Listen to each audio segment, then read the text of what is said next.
Formation of plural part 1 பாருங்கள். ஒரு singular nouns வந்து எண்ட் ஆகும்போது யூஎஸ் அப்படின்னு எண்ட் ஆணுச்சு அப்படின்னா அது ப்ளூரலில் மாறும்போது ஒன்று அந்த யூஎஸ் எடுத்துகிட்டு ஐயா போடணும், இல்லைனா யூஎஸோட இஎஸ் வந்து சேர்க்குற மாதிரி இருக்கும்.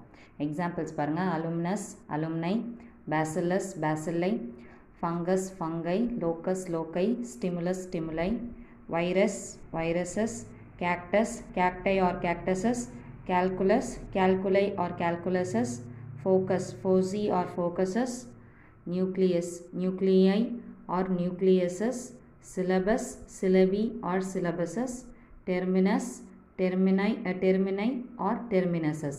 ஸோ இதில் சில வேர்ட்ஸ்க்கு பார்த்தீங்க அப்படின்னா யூஎஸ் எடுத்துகிட்டு வெறும் ஐ மட்டும் தான் போட முடியும். வைரஸ்க்கு வைரஸஸ் மட்டும் தான் போட முடியும், வைரை அப்படின்னு போட முடியாது. கேக்டஸ் இந்த மாதிரி சில வேர்ட்ஸ்க்கு ரீப்ளேஸும் பண்ணலாம், இல்லை இஎஸும் ஆட் பண்ணலாம். தேங்க்யூ.